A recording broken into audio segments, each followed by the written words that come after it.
Let us have a look at Detail Orthographic Sketches, Exercise 1, number F. So we are given a 3D picture or an isometric view of the component, and we are asked to make orthographic views in the direction of these three arrows. So we'll have a view over here, a view to the right of that, and a view above that. Now we must decide which view would be our main view. So to decide on the main view, we look at two things. The first is to look at natural orientation. So this component given doesn't specifically have any natural orientation, so the second criteria we'll use is the one with the longest base length. Now, the longest base length isn't just directly shown over here. We will have to calculate it. So if we look at the length of the cylinder on that side, it is shown to have a length of 112.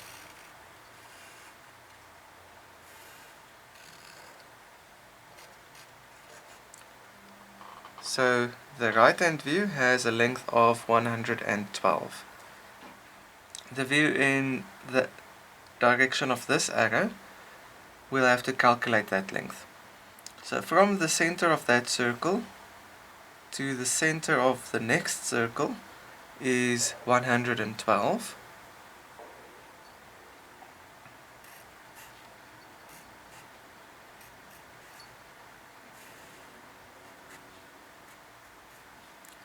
Then the radius of the circle at the end, diameter is 44, so the radius is 22.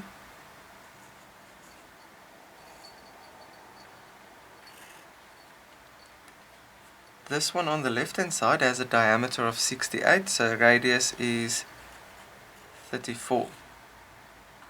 So now we must sum all of these together.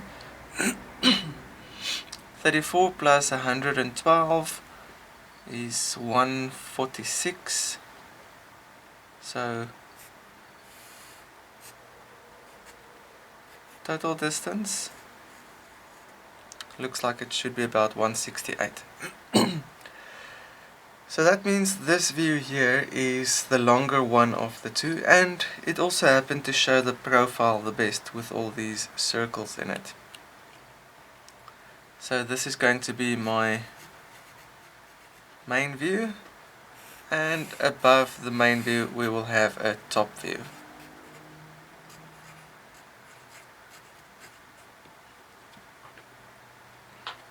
So there's the right view, top view, main view.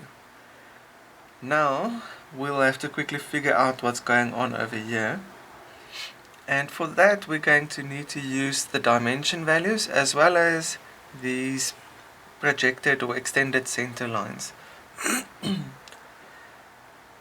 This center line over here is lying horizontally if we view it from this side. So this center line shows that that center line intersects it, meaning this cylinder and that cylinder lie in the same vertical distance.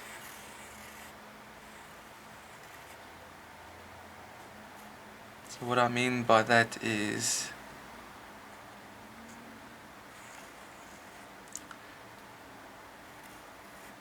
this smaller circle is in the same height plane as the back one, and I saw that based on this center line over here. Okay, overall height is, we need the distance from this center to the center of those circles, that's 128.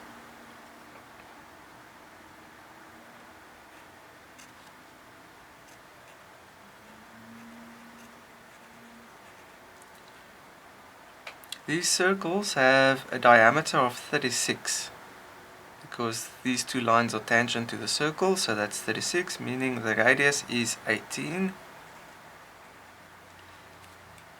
And earlier again we said this one's radius is 34. So the overall height from bottom to top in my main view is 34 plus 128 plus 18 gives us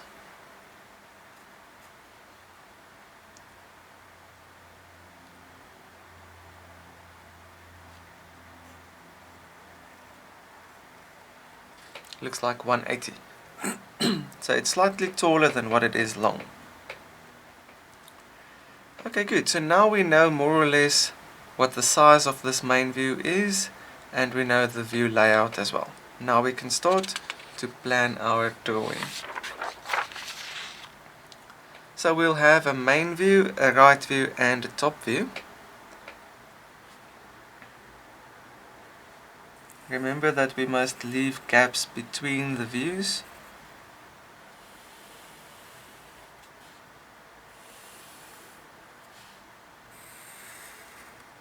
And the gaps are left for dimensioning later on. This view has a width of 112, so it should be quite a bit narrower than what this view was.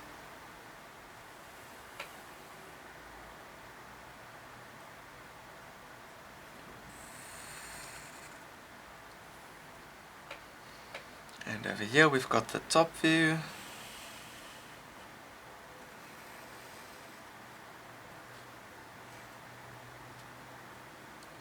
We can copy the distance over in a very crude way if we really wanted to.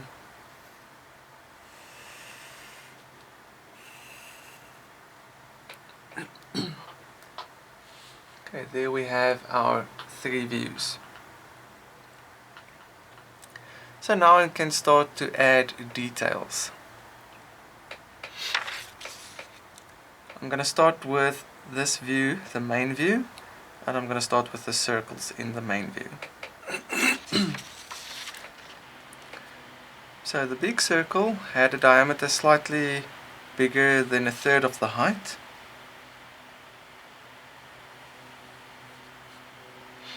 And also slightly bigger than a third of the width. Something over there. So I'm going to place the big circle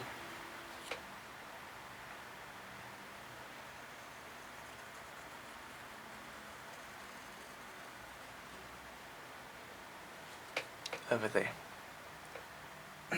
Inside of the big circle, diameter 68, we've got a diameter 36, which is just more than half of the big one's diameter.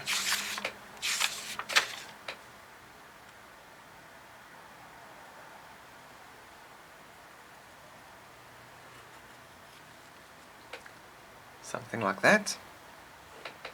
Then on the same level, I'll have to sketch the circles on the right hand side.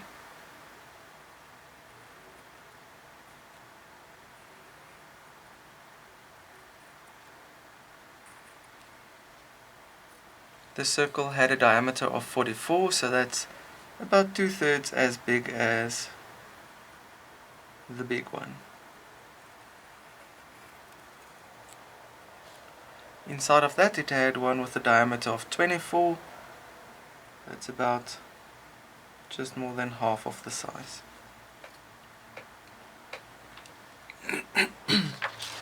So we're not specifically told what's happening at the bottom there, but at the top I'm shown that that plane is nice and tangent to the cylinder. So I'm going to assume that it's tangent at the bottom on both sides as well.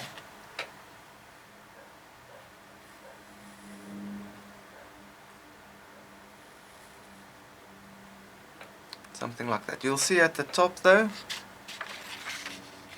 that it isn't tangent.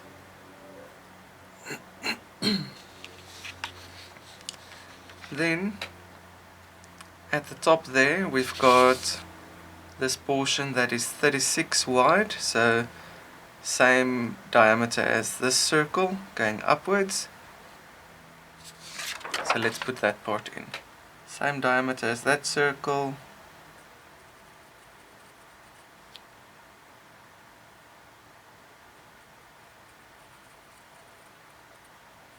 going upwards.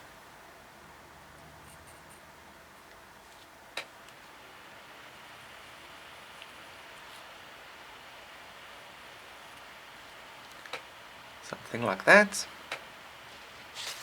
And it's got a circle with a diameter of 16, so it's just less than half of the width.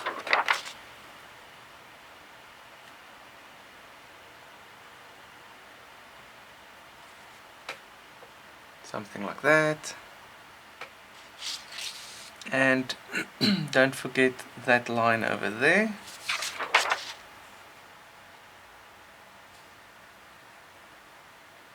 Somewhere over there. So that's the basic shape for my main view. Let's now have a look at the right hand view. It has an overall width of 112 millimeters. And I'm shown that from this side of the cylinder it is 30 millimeters to that side over there, then 20, then 28, then 20 again.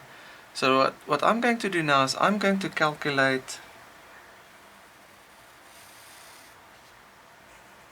what that distance value is on the other side, because that will tell me whether this fork component is actually in the middle. We can't just assume that it is in the middle. I'm going to calculate it first. So 112 minus 30 minus 20 minus 20 minus 28. So 30, 50, 78, 98. 112 minus 98 is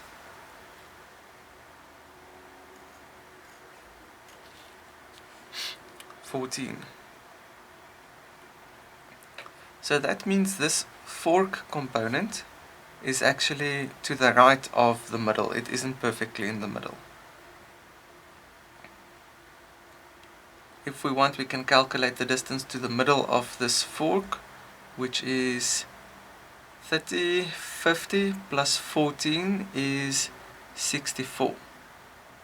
So from this furthest side to the middle of that fork is 64. Over here we have a cylinder with a width of 48. So half of that width would be 24. And that distance is 40, so together that gives us 64. So that tells me now that this cylinder in front is actually symmetrically spaced about that plane over there. So the cylinder is going to be off-center as well.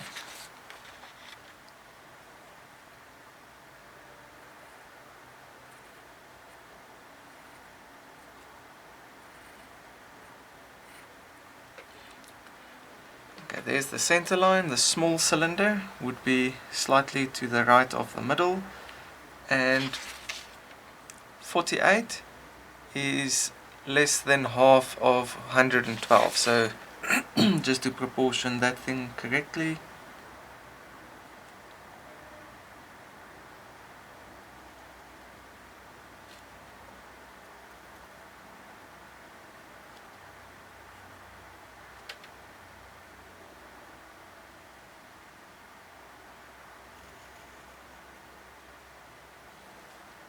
okay, so that cylinder would lie somewhere over there. The big cylinder in the background is all the way through, and it will make a solid line at the bottom as well. Then 64 from the left hand side is where the middle lies. The overall width is 112, so it should be slightly to the right of the middle.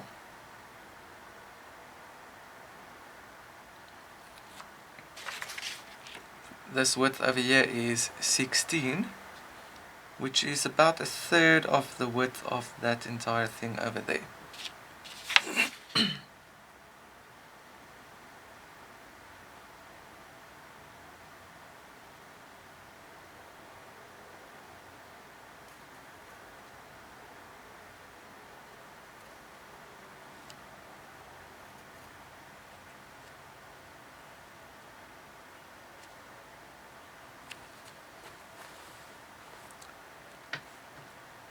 Then we go upwards up to this point.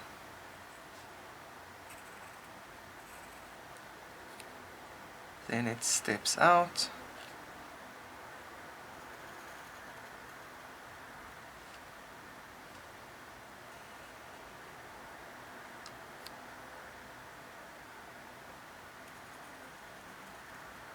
Remember, the gap on that side should be about 14, that one is about 30.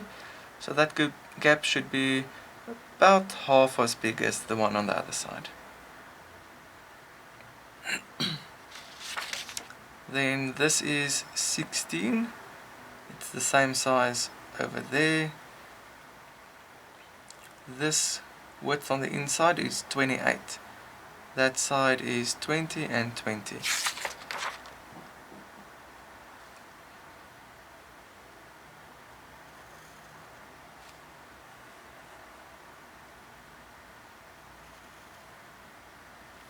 Something like that. Now, something important to note is this tangent line that comes up from the bottom to the cylinder. So where this plane of ours comes up, it's actually to the right of the center. So I'm actually going to see the two lines at the bottom, and they would actually obscure the side of the cylinder, and the same at the top. They will come slightly past the edge but they will obscure the top of the cylinder from being a straight line all the way through. With the big cylinder on the left, however, this tangent line stops before the bottom of the cylinder, and that's why I stopped these lines slightly in the air at the bottom there.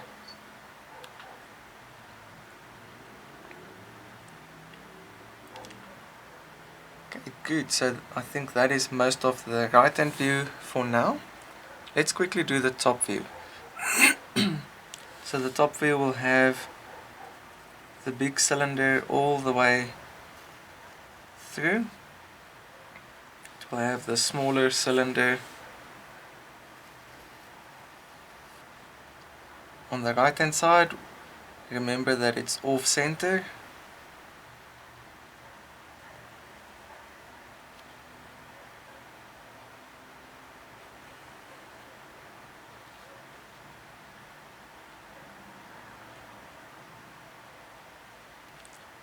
Now this point of contact is slightly past the middle.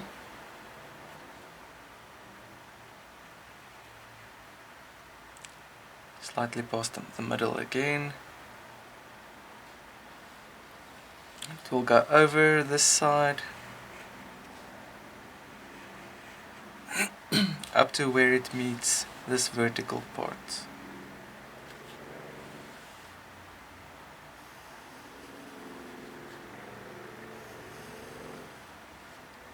Small gap from the one side, larger gap from the other side.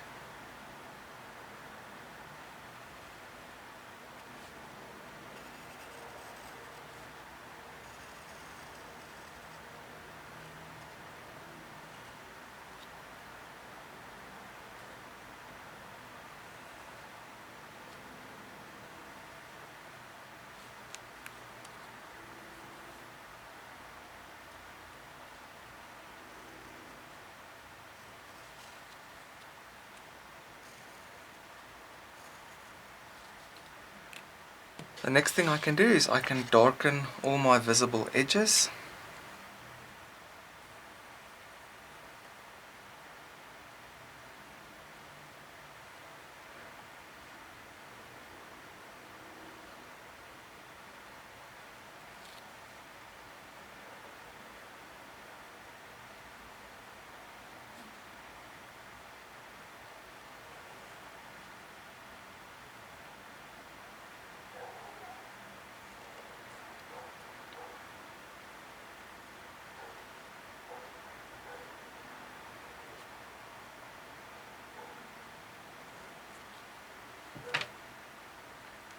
tangent line.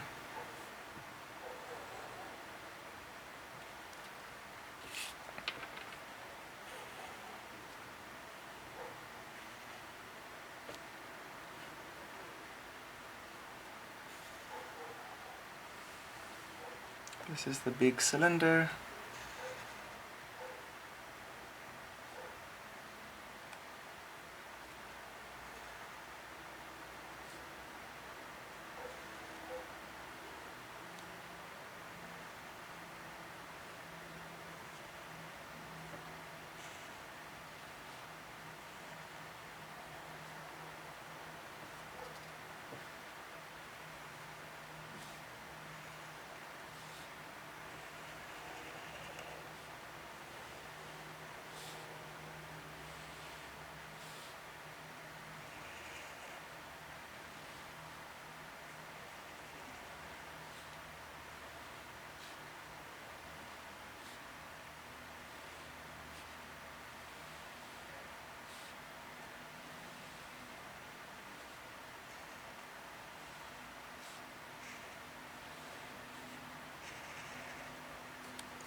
So now I've darkened all my visible edges. Next, what I can do is I can add my center lines, and after that we'll do the hidden details, and after that we'll do the dimensions.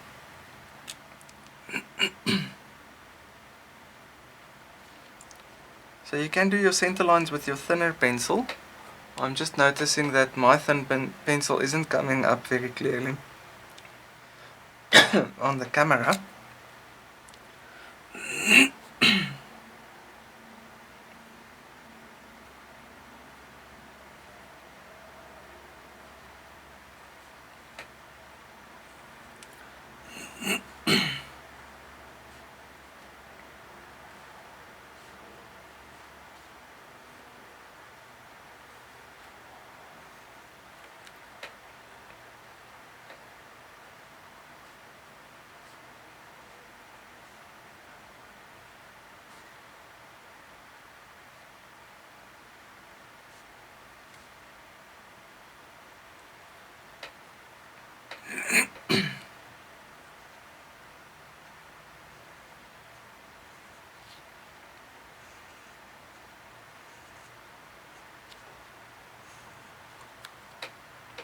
Okay, there I have all my center lines, and now I can do my hidden detail.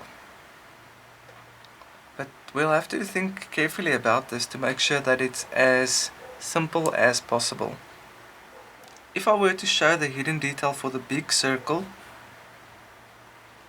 in the top view and show the hidden detail for the small circle in the top view, then I might have double hidden detail lines, which might get confusing. But the same reasoning, if I show this big cylinder in the right hand view and the small one in the right hand view, then I'm getting it confusing again. So what I'm going to do is I'm going to place the hidden detail for these two cylinders in the top view and place the hidden detail for that hole in this view here.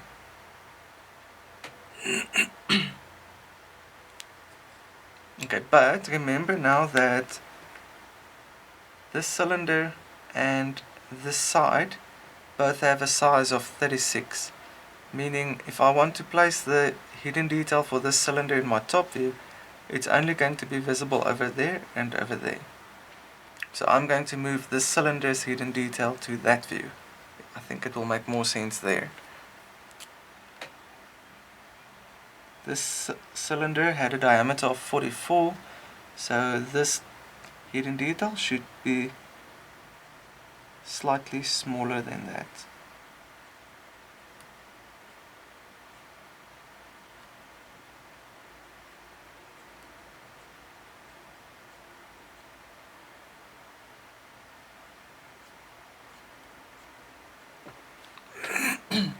Okay, so now I've shown the big cylinder's hidden detail in my right hand view. Then I can do the small one in my top view.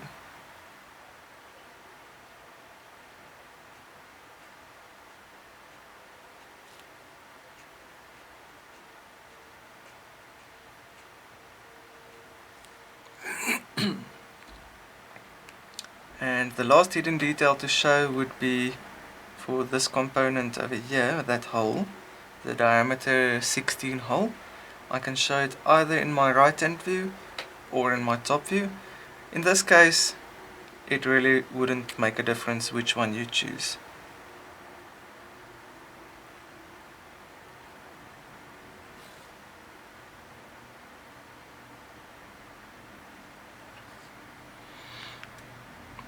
There we go. So now I've shown all my center lines and all my hidden detail.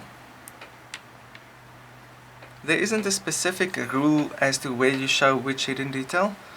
The best is to just reason out where it would be the clearest. So now that we've done all the outside lines, all the hidden detail, all the center lines, now we can go and add all of the dimensions. So, let's start with the diameter 68.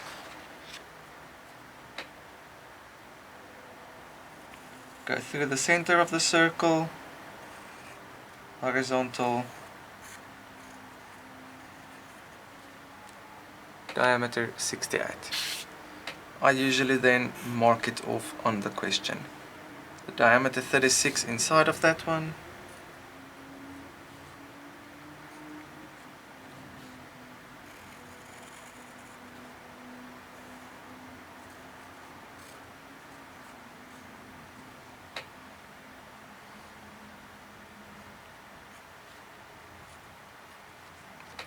There's the diameter 36,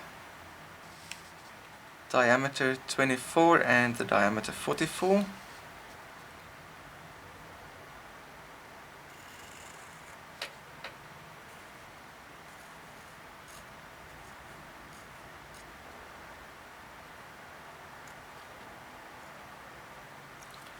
So there's the diameter 24. The 44 I'm going to place in my top view because space is just a bit better over there.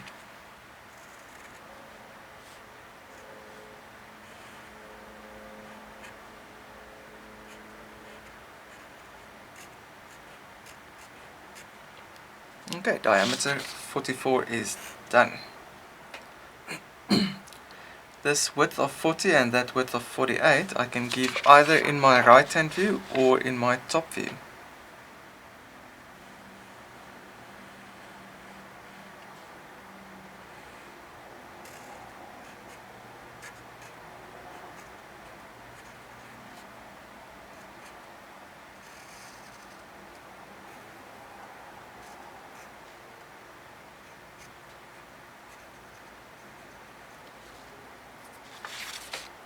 Now I've done the 40 and the 48. This 16 I think would work best in my top view.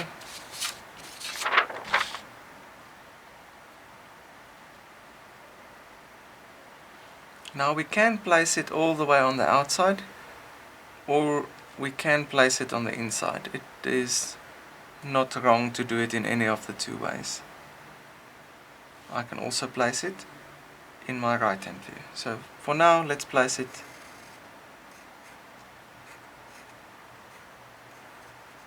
in the top view.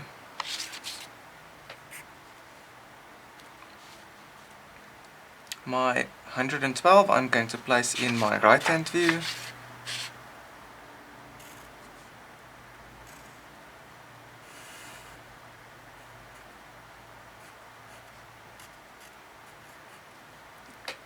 There's the 112.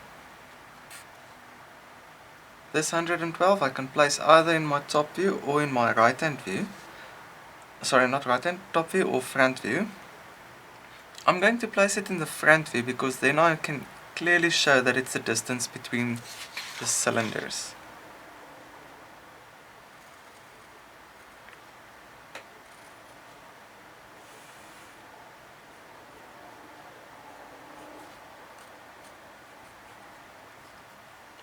That is that 112.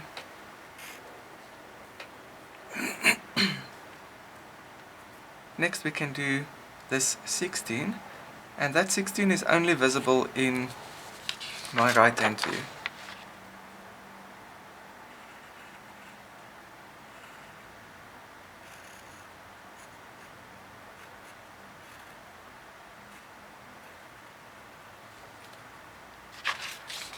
Okay, so there I've given that 16. We can still give the 36 and the whole of 16.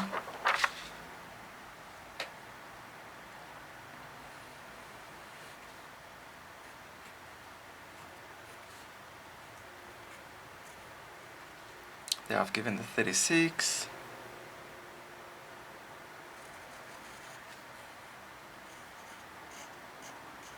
There's the diameter 16 hole. It's a small hole, so I'm placing the arrows on the outside. 36, 16. The 52 I can place either in my right hand view or in my main view, although the main view would be more clear because I can actually see the circles.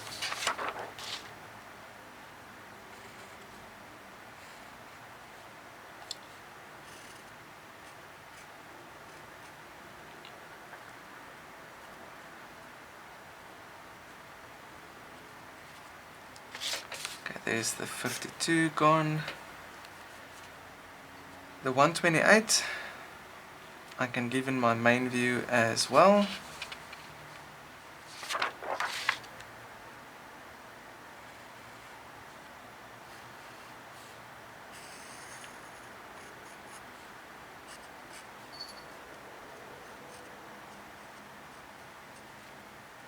There's the 128.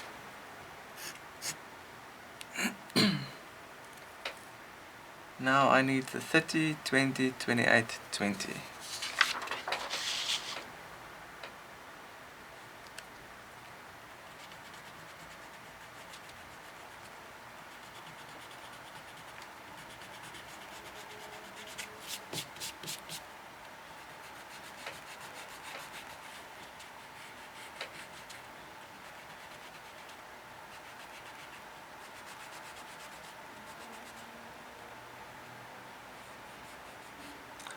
I suppose I should have erased these construction lines before the time.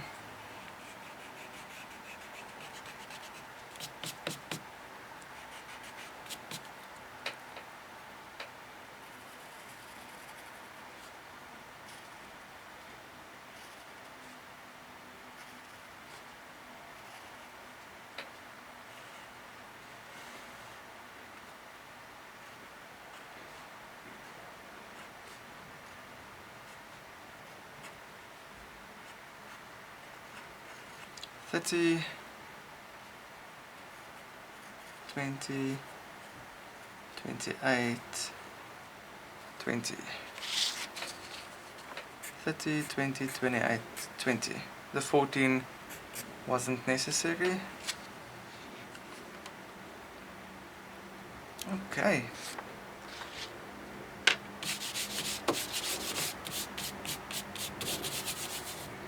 And that is basically the answer to this problem.